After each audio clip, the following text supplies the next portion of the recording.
Apparently, China has been making some big moves with their gaming industry and how they're going to be handling and regulating gaming in general. One of the things that I've realized a while ago, and if you're familiar with the gaming mobile market, you'll know this as well, is that China has some seriously intense monetization, aspects, and they really don't seem to care that much about the ethics surrounding microtransactions. For the most part, people in China have grown accustomed to just paying these microtransaction fees, and it's kind of just second nature to them, it seems. For the most part, their games are a lot of the times just on mobile, and gaming on mobile is absolutely massive in China, which is why when Blizzard saw, how much money there was to be made in that market, especially by teaming up with people in China who informed them of it, it was clear that this is why they made Diablo Immortal and moved forward with that entire business plan. And then that's really where we saw Blizzard's entire monetization scheme kind of start to fall apart because they got extremely greedy, as they kind of always have been to a degree, but it got way worse. And then now we see that they're like charging absurd fees for various things, even though they've like tried to claim that they're trying to work with the community to figure out monetization and whatnot, but it seems to be a bit of a mess. Considering all of this, and considering the fact that, of course, China is not like all about the most freedoms and is not about just letting corporations do whatever they want, it's always been kind of surprising to me that there hasn't been some crackdowns on these kind of unethical business practices, especially, when you consider the fact that, kids do gain access to things like gambling or being able to spend absurd amounts of money on games, or will, beg their parents for money for these games, etc. And the fact that kids can get kind of really weaved into these systems and addicted to these things quite early can be quite harmful. I'm somebody who, when I was 15, I went on CS:GO and I had some skins that I bet, and I just kind of slowly got into the whole thing. I was lucky enough to make some decent money off of it, but I'm not stupid enough now to go back into sports betting and things like that, because I know, hey, I just got lucky with some stuff. And there were a couple times that I was betting money that as a kid you shouldn't be betting anything, but realistically, I was betting sometimes $1,000 worth of skins, which is so insane for a 15-year-old to be doing. And so even now, when I see certain things with certain sports betting and whatnot, it's very tempting to just get back into it, but my logical brain is no, we're gonna shut that down. And of course there is some responsibility that people have to take over themselves and their actions, but we also do need to kind of help protect people from getting falling into these traps when they're young, because that can affect how you behave as an adult, and it's way harder to avoid those traps as a young person or know what's going on when you see them. Now I can really conceive of what exactly I was doing and how that was turning out, and at the time I knew it was gambling to a degree, but nobody talked about it in that exact way, so it was much more justified or easy to justify. And so for the most part, now we see that China has not only come through with a couple years ago, they were looking at putting restrictions on playtime for people, because generally they have all sorts of issues with birth rate declining and various other aspects. And one of those things is because people no longer socialize, they like to game, and gaming can be something that can be used for socialization, but it also can drive people apart if they always stay separate and they don't gather together. One of the things that I saw that they've been doing apparently is creating different clubs and areas for people to go play games together, and that's been a pretty successful route and avenue for people to socialize while gaming, which is cool, and is something me and Jason, my brother that runs Gaming Session, had thought of in the past, of that would be pretty cool to see in America too.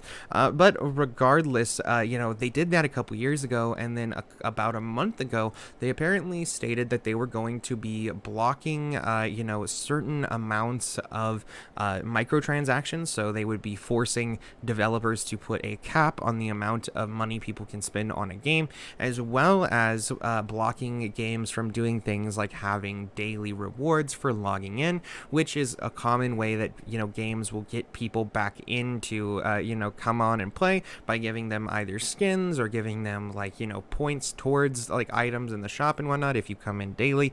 And dailies are fairly fairly common with, everything from like Call of Duty to your other live service games or things like Diablo, etc. And so for the most part, that one, I only can think that they're trying to limit like the play time for people still. And so that is probably why they think that removing dailies might help. However, when it comes to limiting the amount of microtransactions that can be taken from a person, I think they just realize how predatory these systems can be. And then, because these companies have for so long not just been, utilizing these systems and, abusing them to a degree, but abusing them to a massive extent and allowing kids to get in and do various things. On top of that, they were apparently going to be banning kids tipping gaming live streamers. Now, I don't know how that would work exactly. Like, are they just going to stop kids from tipping live streamers, period? Does that mean you can't subscribe to a live streamer for $5 a month? Like, would that be a form of tipping? I have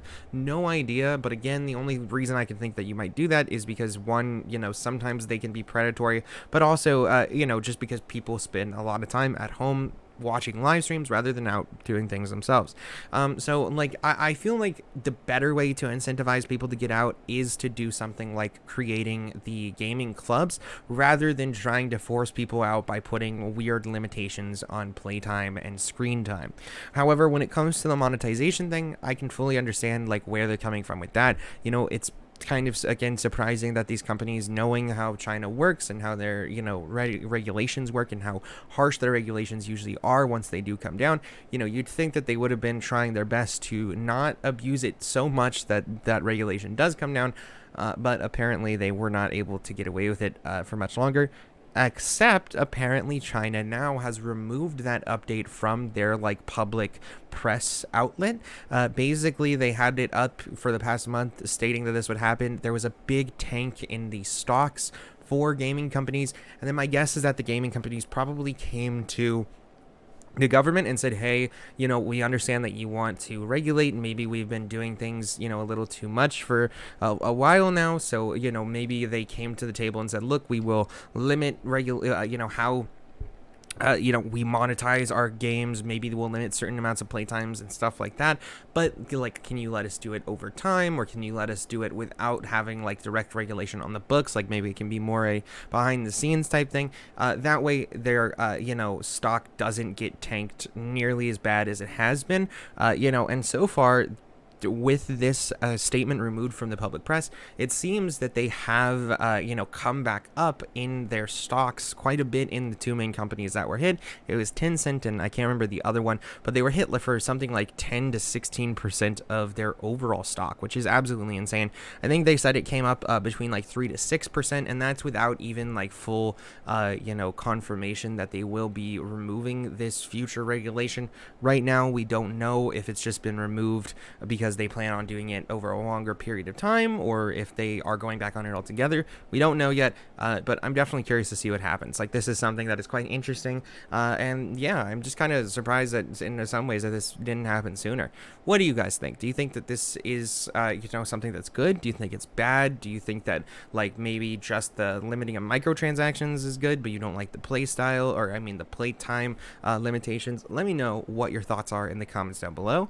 Besides that, you can follow us on Twitter and Instagram. That'll pop up during the outro, and the rest of our links are down in the description too. We have gaming sessions for gaming content, movie sessions for trailer content, Smokin sessions for movie news and reviews, CrazyRocky for variety content, and we also are going to be looking at moving the Try podcast to Smokin sessions here soon, which you can watch our podcast over there then. All right, guys, I'll see you all in the next one.